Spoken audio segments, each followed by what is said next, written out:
Sir, what is 30A? 30A Bharat के संविधान में एक ऐसी धारा है, ये धारा ये कहती है कि हिंदू अपने धर्म की शिक्षा नहीं दे सकता, अपने कॉलेज में नहीं दे सकता, प्राइवेट कॉलेज में नहीं दे सकता, इसके लिए कॉलेज नहीं बना सकता, और जो सरकार के जो कॉलेजेस हैं उसमें नहीं दी जा सकती।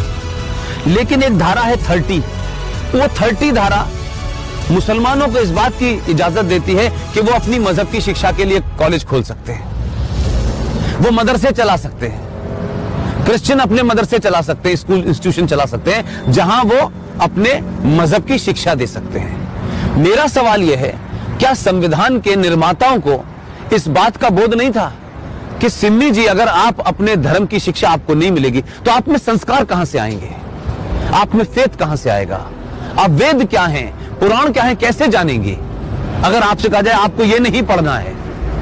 और भारत में एक ऐसी सिविलाइजेशन जिसके 5000 साल का जो रिटन डॉक्यूमेंटेशन है, उसमें भारत का कोई भी आप दौर देख लें, कभी भारत की सनातन संस्कृति के मानने वालों ने दुनिया के किसी देश पे हमला नहीं किया। यह शब्द बलात्कार हमारी संस्कृति का हिस्सा नहीं था। ये घूंघट इसलिए नहीं था कि हमारे यहां था, हमको गलत नैरेटिव दिया क्या। ये भारत के अंदर जब मुगल शासक आए, उनका एक ही एजेंडा था कि जितने गैर मुस्लिम औरतें हैं उनका रेप करके उनकी नस्लों को सुधारना है। ये बलात्कार शब्द हमारे साहित्य का हिस्सा नहीं था, ये तलाक शब्द हमारे साहित्य का हिस्सा नहीं था। हमारी परंपरा और संस्कृति में 7 फेरे जीवन भर के लिए जाते हैं।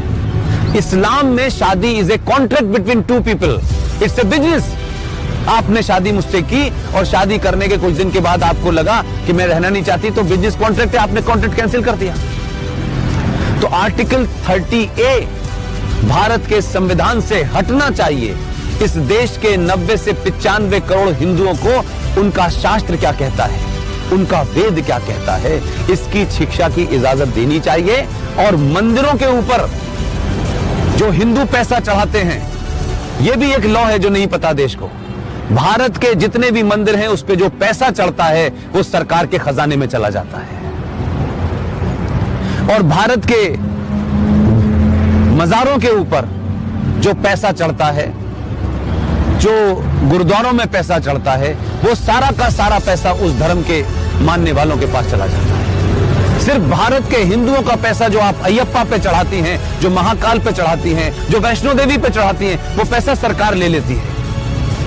तो अगर भारत के मंदिरों पे चढ़ने वाले पैसे से भारत के लोग, हिंदू लोग, सनातनी लोग अपने विश्वविद्यालय खोलना चाहें कि हम सनातन के बारे में बताएंगे, पुराणों को पढ़ाएंगे, तो उसकी भी छूट नहीं है। ये संविधान में 2 धाराएं एंटी हिंदू हैं, इनको समाप्त होना चाहिए। और मैंने कल भी घोषणा की है कि अगले 2 साल में इसके खिलाफ भी मैं